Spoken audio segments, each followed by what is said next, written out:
what a lovely morning. Good morning. Good morning. We've talked the whole night through. Good morning. Good morning to you. Good morning, America. You're listening to Power Talks with Melody and Beth Ann in the morning, where talk is real, truth is in the talk, and there is power in truth. Good morning, Melody. And good morning to you. Good morning, listeners.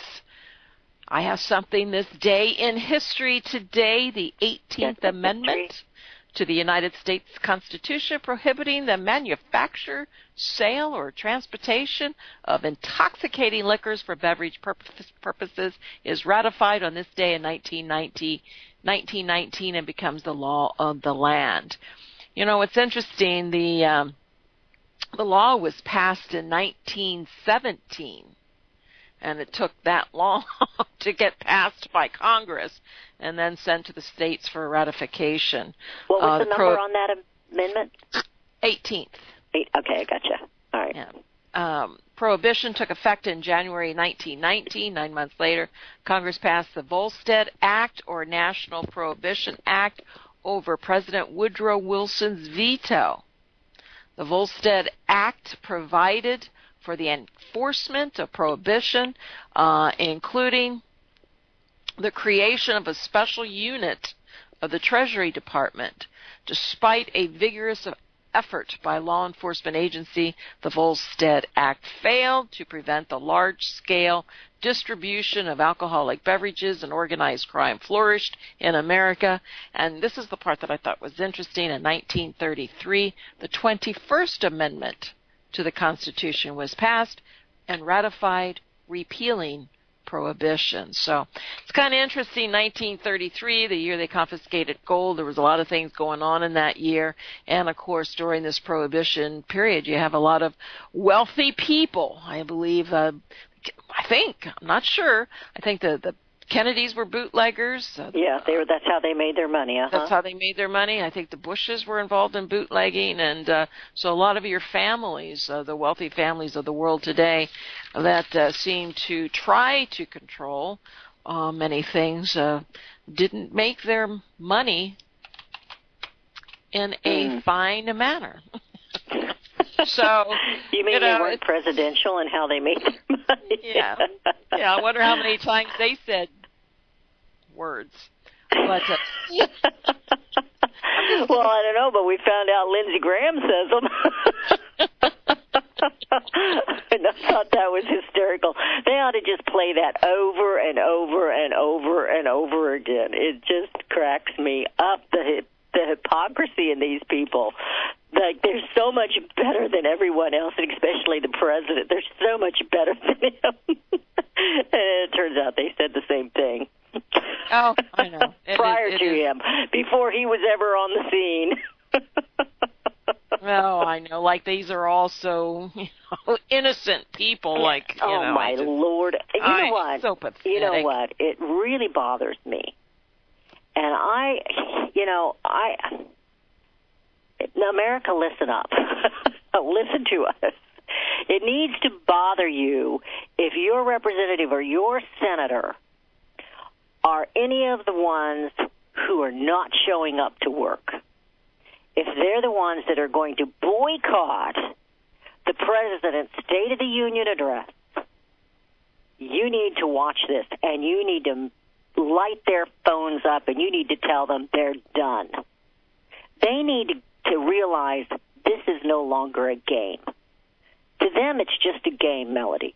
It is. And it's a serious game because they have a lot at stake. It isn't just because they hate President Trump. It's because they have a lot at stake monetarily and power-wise. And these are the same ones they boycotted, didn't go to the inauguration, and now they're not going to show up for the State of the Union address. They're not going to play nice with this DACA bill and try to get anything done with securing the borders, which is their job. That is their main job as a congressman. That's what Congress is supposed to do. They're not supposed to go take care of our health care. I'm sorry, I'm getting all I'm on a little soapbox, but it just infuriates me. It just infuriates me. How dare them not show up to a mandatory meeting? Okay, I'm done now. And you know what, though, in some respect, it's like, you don't want to go? Don't. We don't need you there, but get out of your office, too. Well, if you don't, if you don't go, get out. Get out. What was it? Resign. What was it last year that they booed? They booed everything. The idea of helping the veterans, establishing a committee for the veterans, and they booed it. If you're a veteran and you voted for any of these guys, shame on you. Well, last year he didn't give the State of Address. He addressed the, it wasn't called the State of the Union because he was just inaugurated. And Trump had quite a bit of praise from his speech. And so he can do these great speeches. And so I hope he intends to do another one. And so we'll just have to wait and see. And he'll be coming back. Isn't that the same speech or meeting where the women wore white? I guess they're going to wear black this year. They wore white. Pelosi and all them were wearing white for some, I can't even remember the reasoning now. I don't even like to give these people attention because they're just pathetic. But you don't have to agree, and you can have your own opinions, and you can be offended, and you can be this, and you can be that. But it's also, but you still have a job that you were elected by the people, and it's the people that you're supposed to represent, not your own personal feelings. And whether they like it or not, President Donald Trump was elected. Yes. They can not like it all they want, that he was elected. And they were elected, and they weren't elected to be obstructionists. They were elected to do a job. And one of the main things on their job is to secure the borders, and they refused to do it. So the fact that they were booing him last year, and that was the same meeting. It wasn't the State of the Union address. They didn't call it that. But he did address Congress. Correct. And he did. And they booed. They booed over him when he talked about a committee of some sort. I can't even remember what it was now, to support the veterans. It was kind of like I can't remember what he called it, but it was a good idea. And they booed the veterans, doing something for the veterans. They booed it. It was kind of like in their 2012 convention, Democratic convention, when they booed God, not once, but at least twice during the convention. These are the people that are calling the president racist.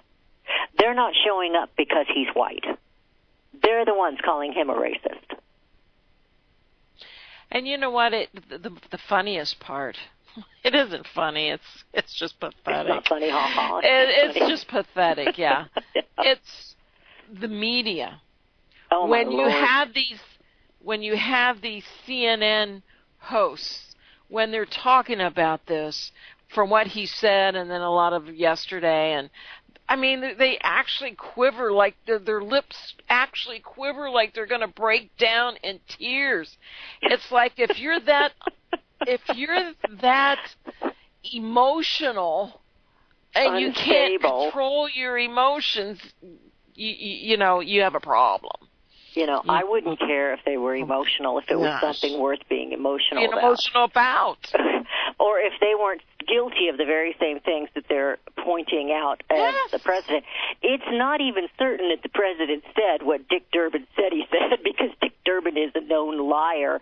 And other people in that meeting said, no, that's not what was said. But the media ran with it anyway, because nothing they have accused this man of has helped.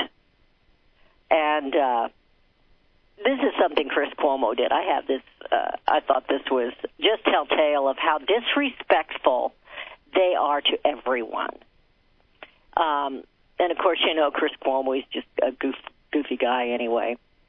It said, and Sarah Sanders went after him. It says, White House Press Secretary Sarah Sanders wasted no time torching a CNN host for refusing to pronounce the name of Indian-American Trump aide Ray Shaw Monday. And what he called him was Ray whatever his name is. And he did it more than once. She called him out on it. And I guess Ray Shaw then tweeted out, it's Ray Shaw. It's Ray Shaw. It's not Ray whatever his name is. How disrespectful. You know, it's one thing if that just doesn't come to you, you know, and he could have asked for help. But no, he just says, you know, whatever his name is, because they have no respect for anyone. None whatsoever. And I really don't care if their lips quiver.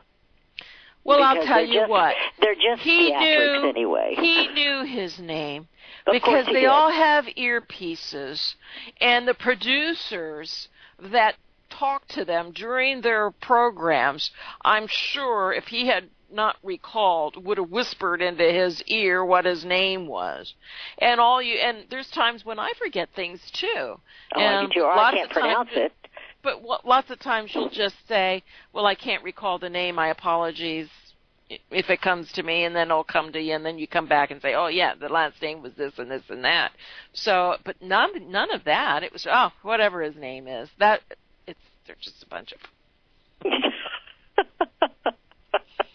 Whatever his name is, Ray, whatever his name is. Yeah, very disrespectful.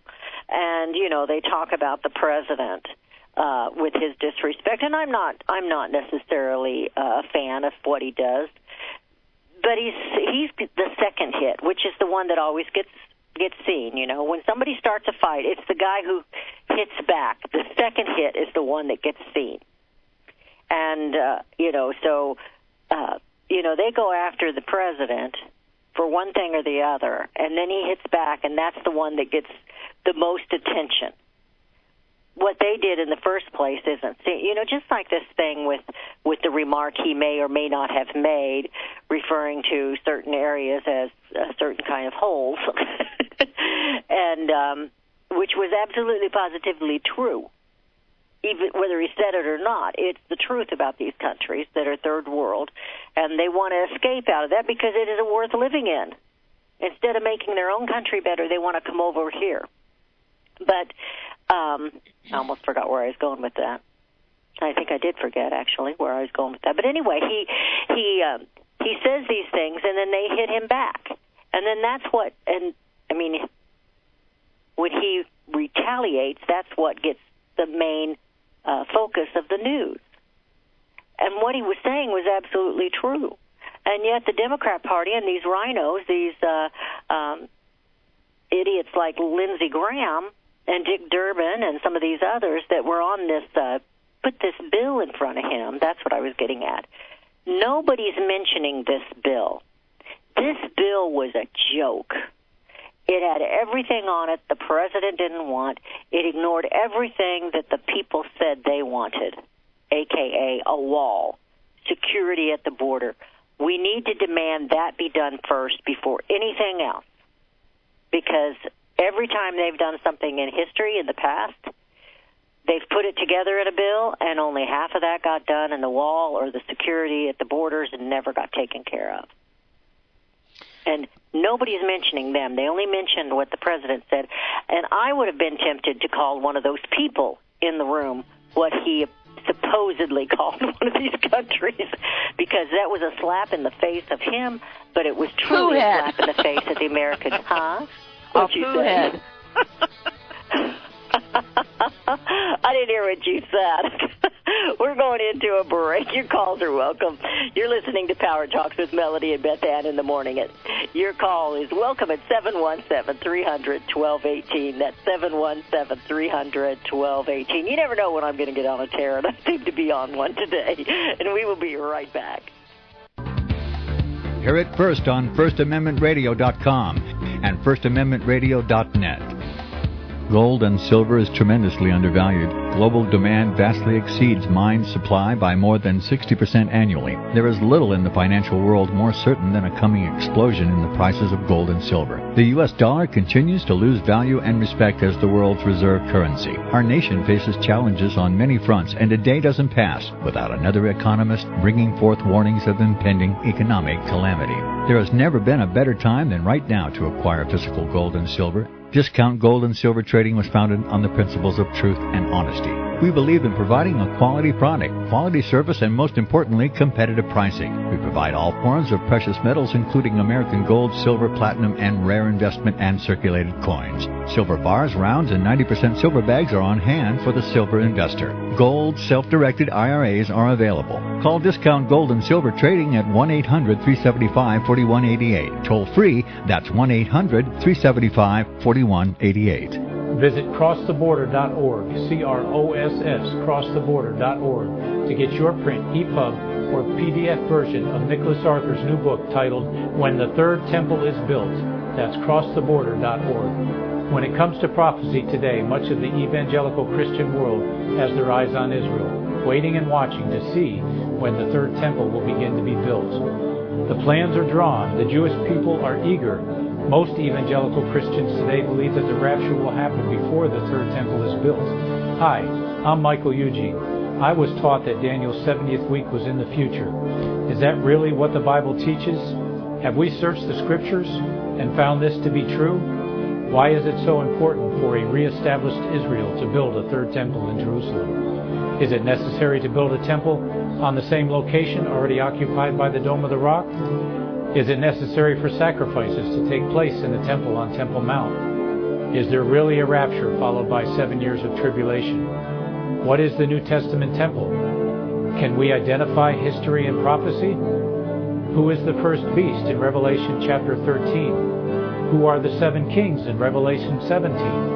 I have asked all these questions, and I have found Nicholas Arthur's new book, When the Third Temple is Built, answers all these questions and more, using Scripture to interpret Scripture. The Bible says that no prophecy of Scripture is of any private interpretation.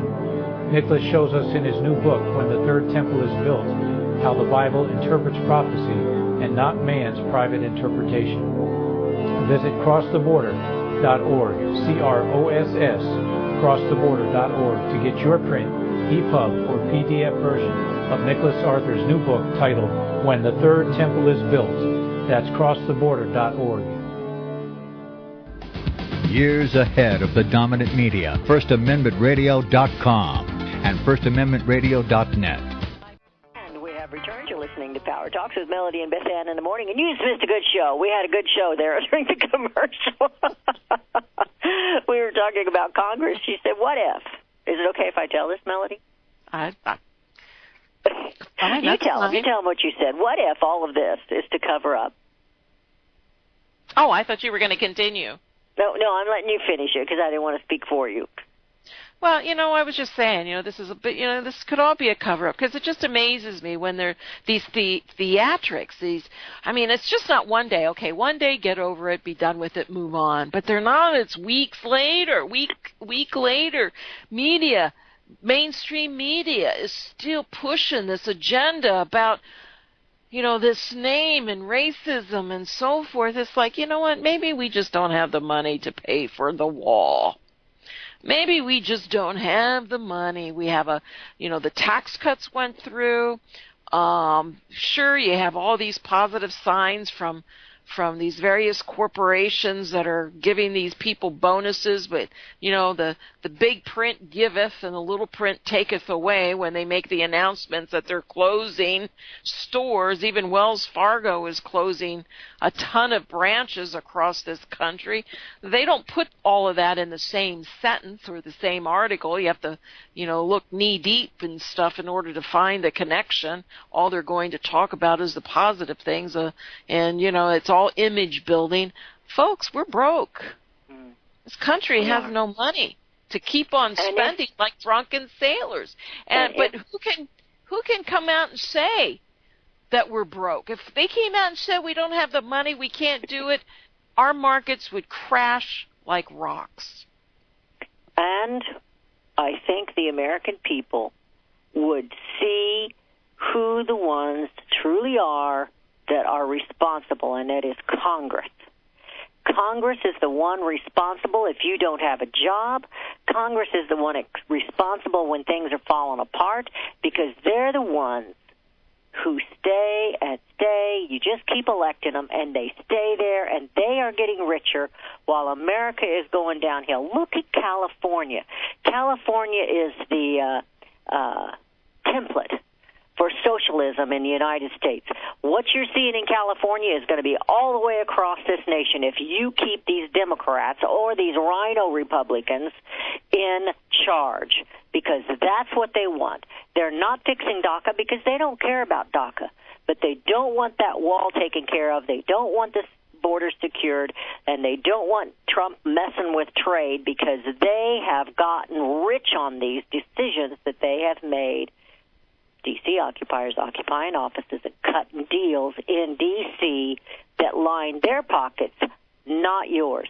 They get richer, you get poorer, and every time they legislate, you lose more liberty.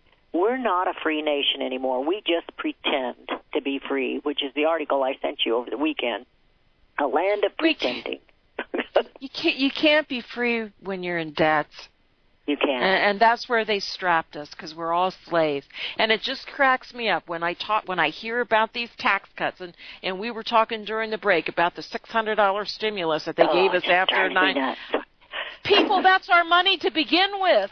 Yeah, they're not doing you any favors. They're not. Yeah, they're just. They took 2,000 and said, "Oh, I'm going to give you 600." And I'm just making the 2,000 up. I'm just going to give you $600. Look how good I am. Yeah, it was mine. Oh my gosh. And so, no, we are in, severe problems. We keep spending. The tax cuts is going to cost money. They're pushing this trickle-down theory. You're going to see these knee-jerk reactions today. I'll tell you what, we had the Dow. The Dow was closed yesterday, so you're having big numbers on the stock market. The Dow was up 250 points. It went over 26,000. The NASDAQ is up 56 points. That's at 7,300. The S&P was up 17 at 2,800. Little pressure on the 10-year yield today. The euro is a little bit of pressure. That's going crazy. Bitcoin. Hey, Bitcoin was down 20%. It's since recovered about 7%. It's holding around the 12,000 level.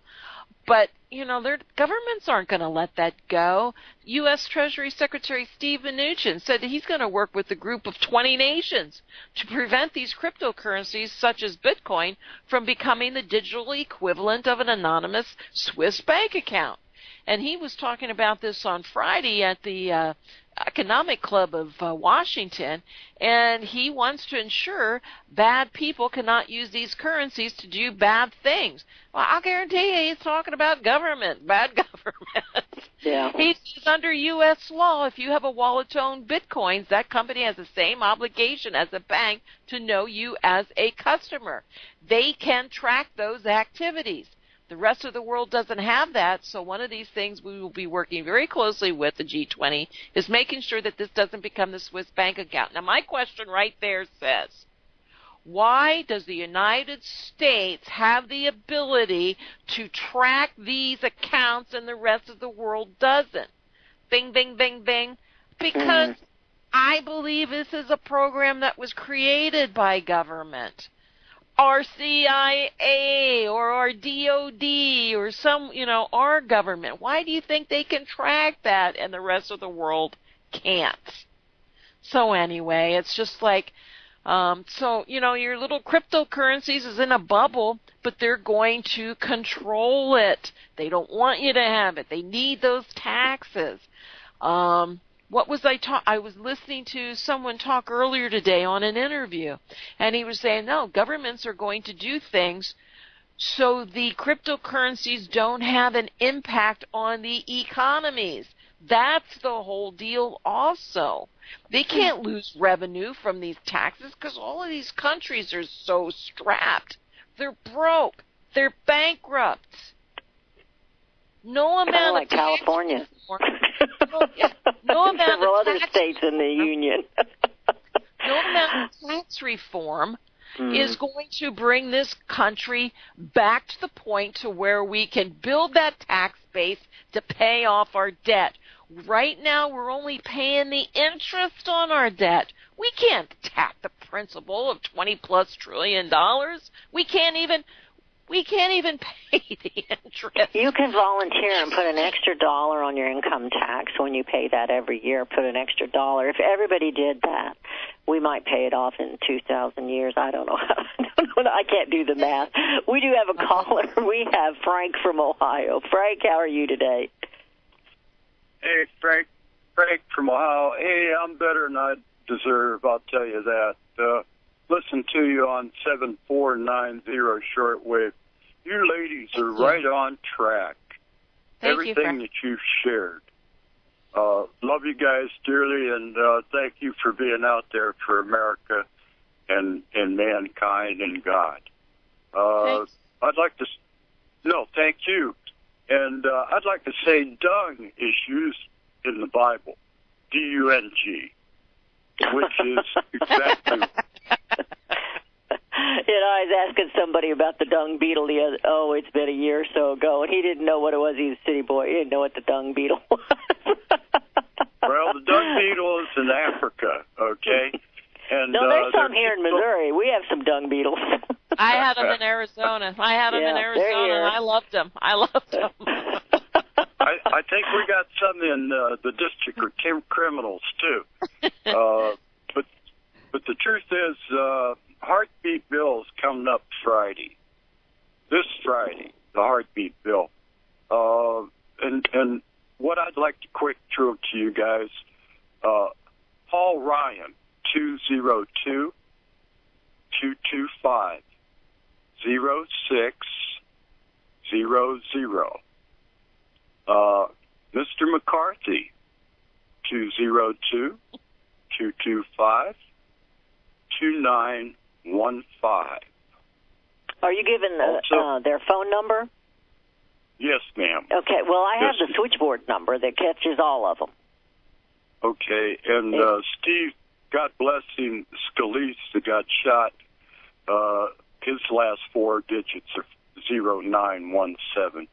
But you know, China is pouring millions. You ladies are right on track.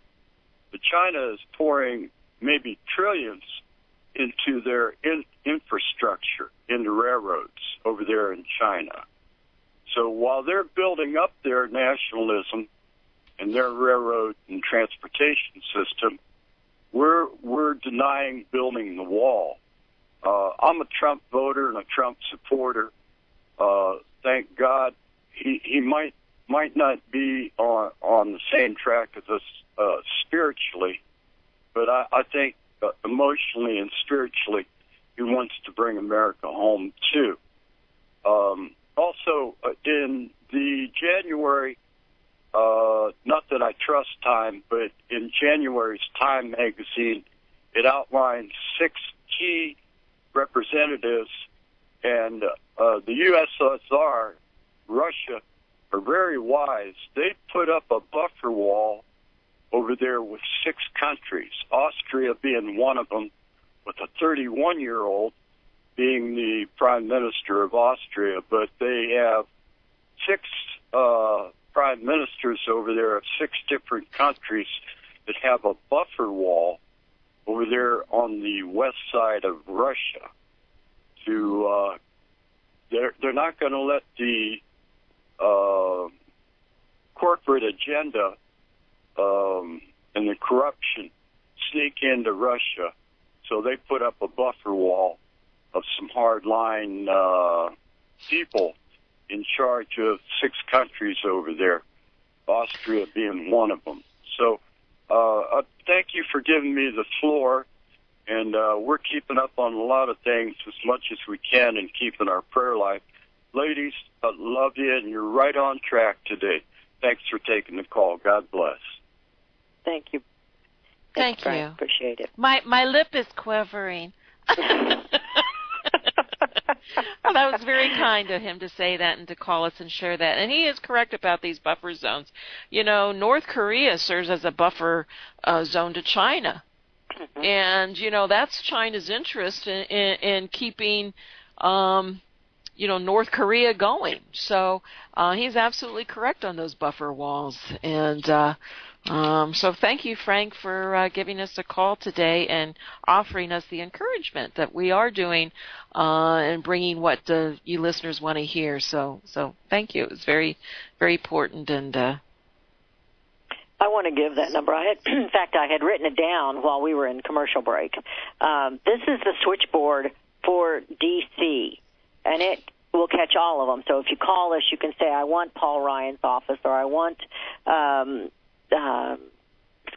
office, or whoever it is you want to reach.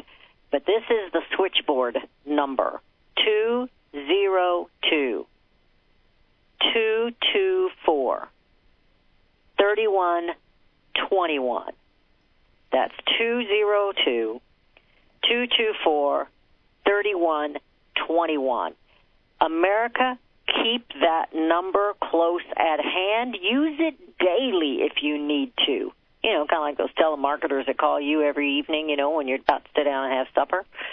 You do this. This is your job, and I am serious about that. We have lost our republic. We failed to keep it. Take it back. You're the ones in charge. You tell your representative, you tell them, you need to show up to work. We, the people, wanted a wall. You need to find a way to get it there. Even if we make Mexico pay for it, you need to find a way to get it done. You need to close up, secure the borders, secure this nation, and stop the leaking and stop the cutting deals, the D.C. occupiers occupying offices and cutting deals. You need to know that you're on to them, that you got their number, literally got their number. It infuriates me. I blame Congress for everything. I really have come to that realization. I'm not going to excuse any of the presidents that did stupid stuff, but Congress is the one responsible. They're the ones that have the purse. The House has the purse, and they just spend and spend and spend. And just like now, they're threatening. And where is it they're going back to threaten? They're mentioning the military. They're mentioning Medicare and Social Security, the very things that they threaten every single time to scare Americans. We are literally, I thought about this yesterday, Melody, we are literally being held hostage by Congress. Well, you know what he was referencing, the heartbeat bill. Okay. That is and this is why it is important.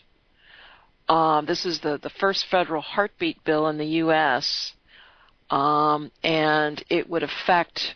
Let me see here. If once the abortions, let me see if I can explain this here properly. If a doctor detects a heartbeat, they cannot do an abortion. The bill would prevent doctors from performing abortions when a heartbeat is detected, in some cases as early as 6 weeks, before some women even know they're pregnant.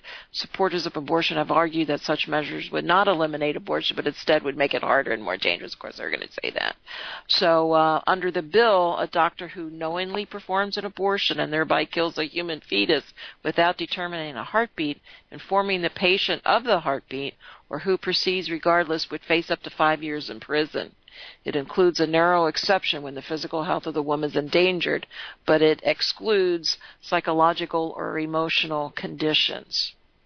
So that is the heartbeat bill, and certainly make we've your heard calls. Very little about it. Very little, because everybody's talking we're about too busy talking about somebody's poo head or poo hole. We're not.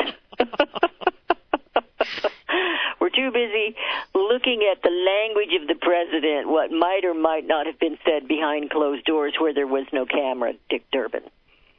And also we have the government shutdown coming up. Also, I really don't care. They can shut it down as far as I'm concerned. That's just a big fake thing. Nobody ever loses a paycheck. They're just delayed getting it. It's just for show for the American people. It is, Sorry. and I agree. No, and I agree, and it will make it harder for them to, if it's shut down for any length. Again, it comes back to the confidence of our country, the ability to sell our debt, and of course, then it has impacts on our dollar and everything else. So, I mean, we are at a point. Is this a point where we do see an impact from the government shutdown to, the financial markets? Or are we seeing the rises in the stock market this week, knowing that they're going to sign something and get it? That's what they're betting on. That they're, they already know what they're going to do and so forth. So time will tell. We got a few days to wait, but again, it's just a matter of kicking the can down the road. They're not doing anything to fix it. They're just taking us deeper and deeper into debt. It's another example. When they threaten to shut the government down, it's another example of extortion of the American people. We are being held hostage by Congress. They're not going to tell you the truth about it. They're not going to tell you the truth about why the government is being shut down. We be broke. We be broke and they be stupid. And Illinois, we all know the problems Illinois has. Their financial crisis isn't over yet. The state government in debt with $9 billion in unpaid bills that the state has already received, $7.5 billion in unpaid bills that the government has yet to receive. So you're looking at a total of almost $17 billion that they can't pay, and you have this giant backlog of bills tripling over 2 years. And because you have a Republican governor and the Democrats who, they're not doing anything to fix the problem. And because certainly not going to fix the problem because, golly gee, it's an election year. So. Well, you'd think they'd do something since it's an election year. I would be betting. Well, now they'd have to come out and say, I would be betting the ones that are being the most vocal and the most obstructionist right now are not up for re-election. It's all how they spin it. It's all how they spin it. They're not going to do anything. Fitch's the 2017. Who's the lady with the cowboy hat? Who's the one with the cowboy hat that went after Trump and got in so much trouble? She's down in Florida somewhere. Yeah, okay. She's boycotting the State of the Union address, too. I really don't care if she does. I really don't care if any of them do. Because it's just another distraction, and that's what they want. That's what they're trying to create, are these distractions. They're thinking if they get enough not to show with their distraction, no one will pay attention, to what is actually being said. And I think this will probably be one of the most watched State of the Union addresses ever. And so I don't think they're going to have much impact, but that's what they're trying to do. They may not be there, but I'll bet they'll be watching it. I really don't care what they do. I really don't. I know, you don't care. And I just keep bringing it up. You do. Because they're shameless and they disgust me.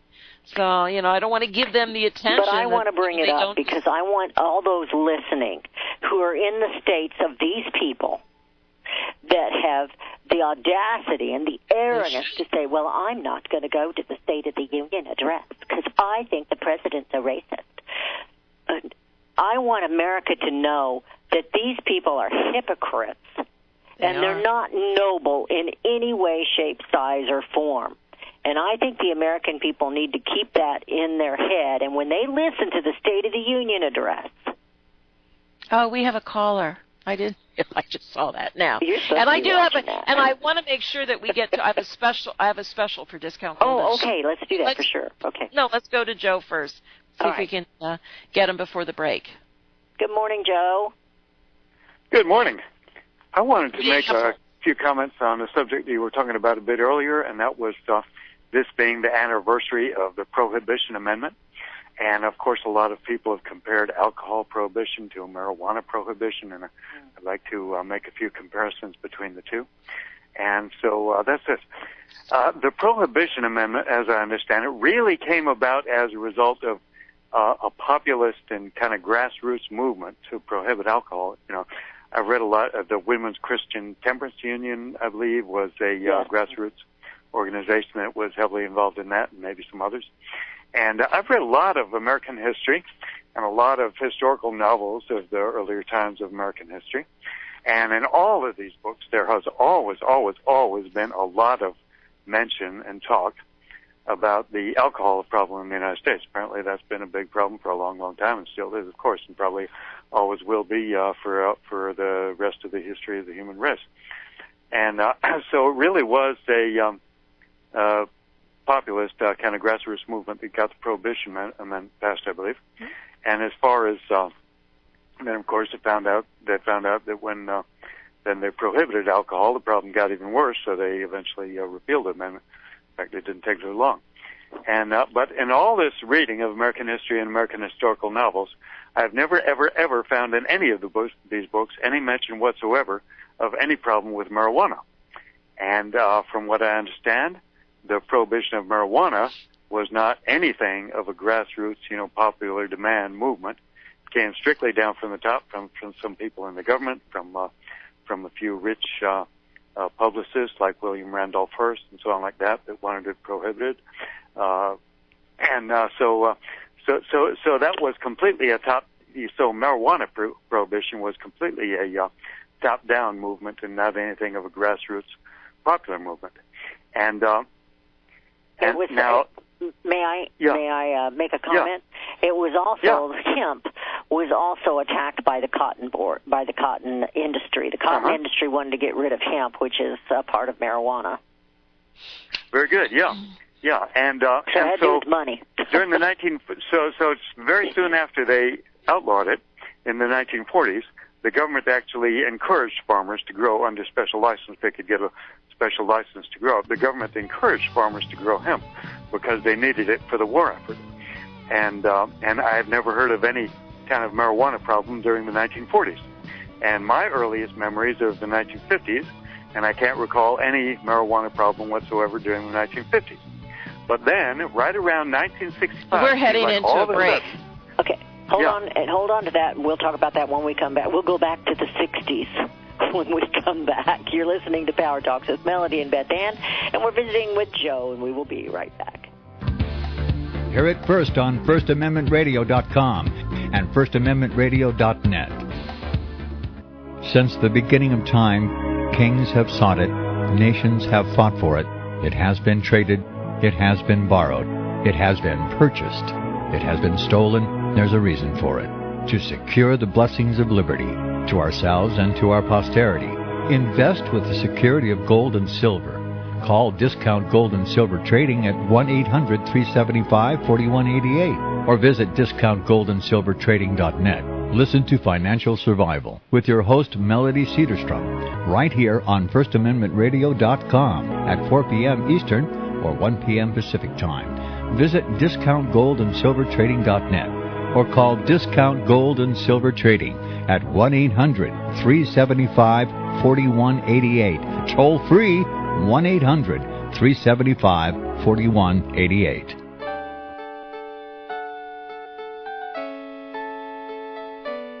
The program you are listening to is 100% sponsored by you, the listener, on this First Amendment Rights Media channel. You will notice that there are few commercials on this radio network. There's a good reason for that. Corporate advertising dollars come with strings that limit program content. So without your help, these programs cannot continue on Internet or our several affiliates. If you benefit by the educational law programs, we ask you to give. If you are admonished or nurtured by the Bible and ministry programs, we ask you to give. If some voice a cause that you are passionate about, we ask you to give. If you believe in any of these, we ask you to support them as you would a missionary on a continual basis, as if giving a tithe for missionary radio. These programs are not commercially viable and must be supported by those faithful to the cause of truth. Look for the button to sponsor your favorite programs at our listen and schedule pages on the Internet. Then, when you subscribe, we will send you the last quarterly MP3 CD of that program immediately, and continue to do so with each new quarter. We will also give you unlimited archive access to all of our programs. We're asking you to give much less than a tithe, so that you may also send support directly to a particular program host, cause, and anywhere else the Spirit may lead you. Do all to the glory of our God and Creator, for His holy nation, the only kingdom that will last forever. Thank you for listening.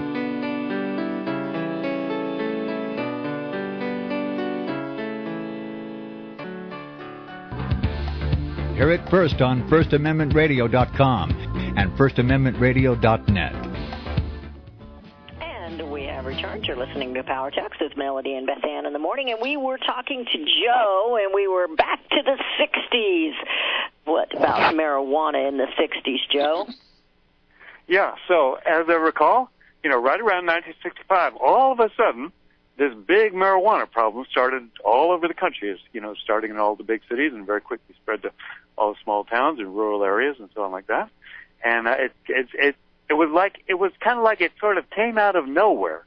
The way it happened, just looking back now, it makes me think that somebody with a lot of influence and a lot of money, must have been pushing for this to happen, must have, kind of made it happen. Gee, do you think there's any coincidence? Because it didn't seem to be any kind of real, it didn't seem to be anything that the American people by themselves would have taken up, given the past history of, hemp and marijuana in the United States. Joe, do you think it has anything to do with the Vietnam War?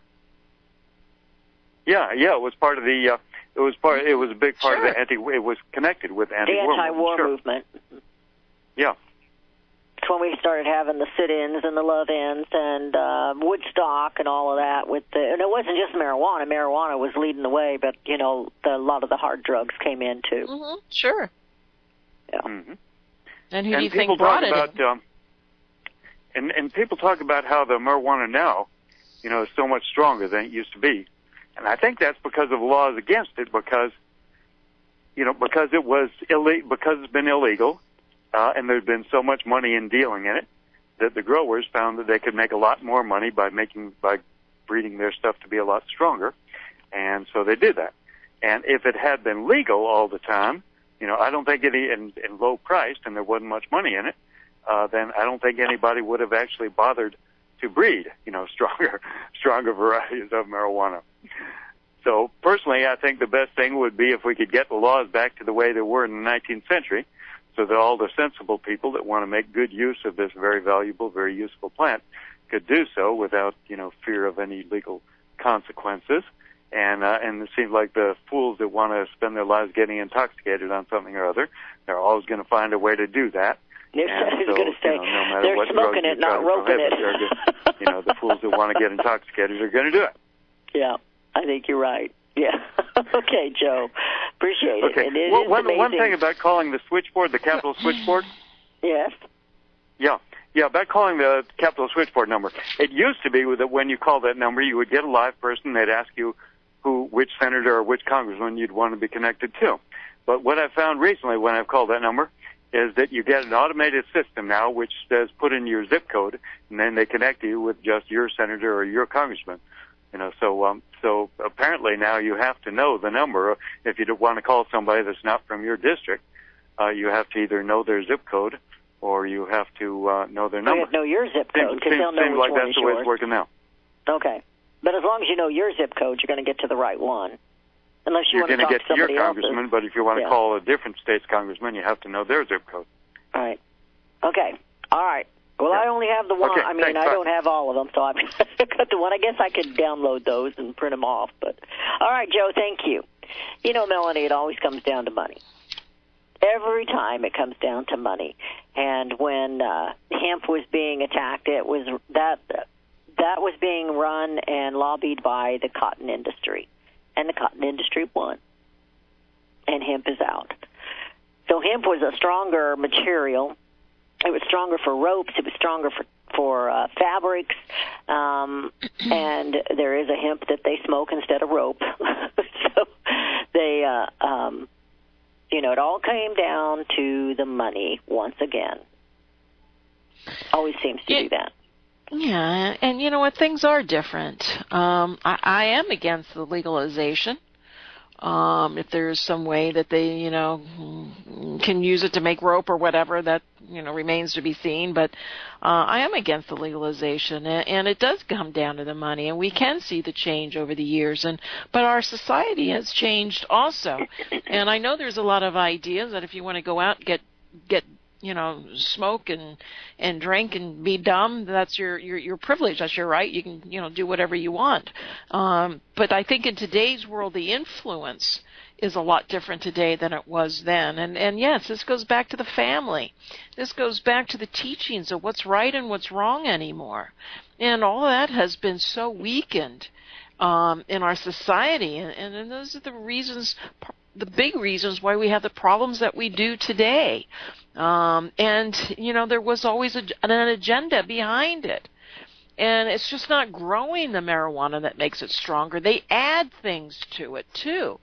They add things, and so it becomes so you become addicted to it. Heck, we don't have much ambition in this country anymore, so let's add a little bit more marijuana to these young kids and take the rest of their ambition away. And and so they're not being taught what's right and wrong. They're being taught that marijuana is just as, the same as alcohol. And they want to have it legalized and everything. But I also do believe marijuana is a stepping stone to the harder drugs.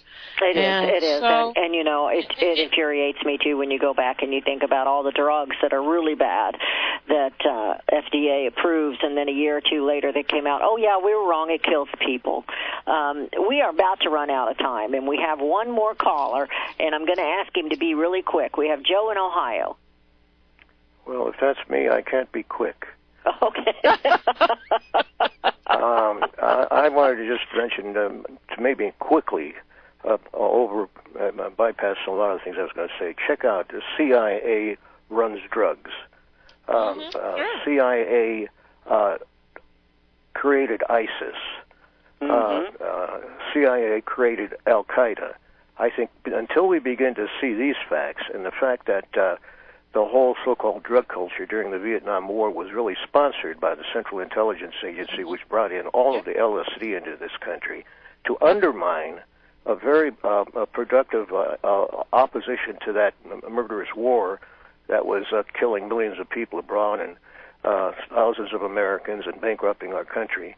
Until we begin to realize these kinds of things, and also check out some of the fundamental propaganda that we've been brainwashed all our life.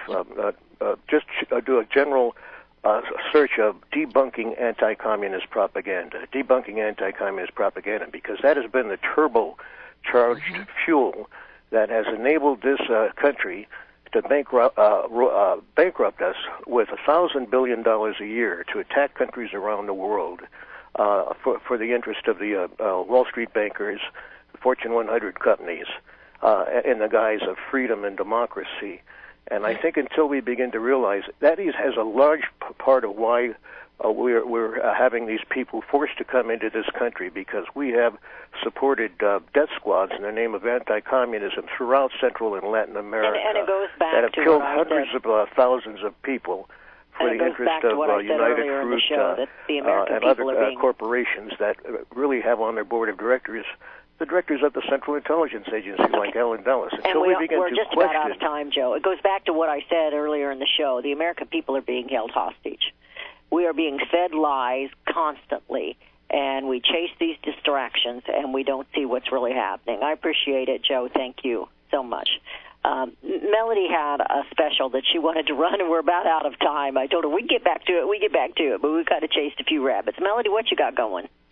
Hey, we do have a little small package going today. We have these are silver rounds. We have 1 ounce silver rounds, the Buffalo Rounds, and a 1/10 ounce American Gold Eagle. And that package, it includes your shipping, is $520.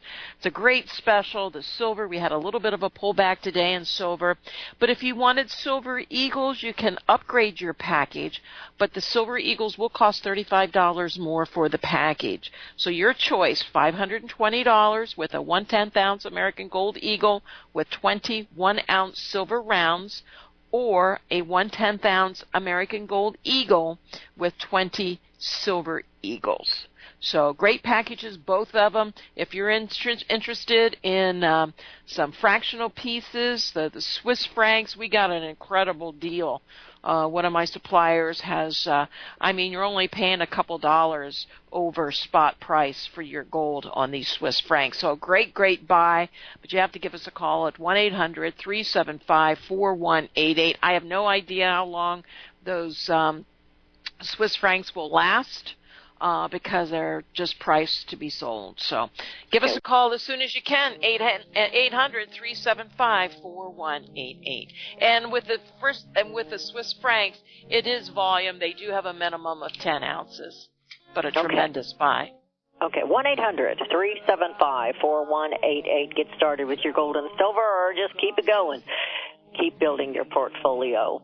Melody, we're out of time. Yes, we are. Some great callers today, great conversations. Really appreciate all of them. And we will be back tomorrow, which is Wednesday, already in the middle of the week. And you will hear us back to back because we're going to have Power Talks and back to back CSC Talk Radio tomorrow. And Melody and I we'll be jabberwalking, won't we? And we appreciate everybody that listens, and we will be back tomorrow. Visit crosstheborder.org, C-R-O-S-S, crosstheborder.org, to get your print, EPUB, or PDF version of Nicholas Arthur's new book titled When the Third Temple is Built. That's crosstheborder.org. When it comes to prophecy today, much of the evangelical Christian world has their eyes on Israel, waiting and watching to see when the third temple will begin to be built. The plans are drawn, the Jewish people are eager. Most evangelical Christians today believe that the rapture will happen before the third temple is built. Hi, I'm Michael Eugene. I was taught that Daniel's 70th week was in the future. Is that really what the Bible teaches? Have we searched the scriptures and found this to be true? Why is it so important for a re-established Israel to build a third temple in Jerusalem? Is it necessary to build a temple on the same location already occupied by the Dome of the Rock?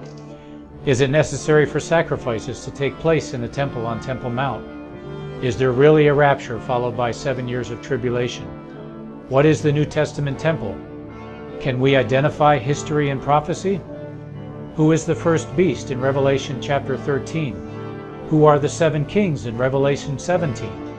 I have asked all these questions, and I have found Nicholas Arthur's new book, When the Third Temple is Built, answers all these questions and more using Scripture to interpret Scripture.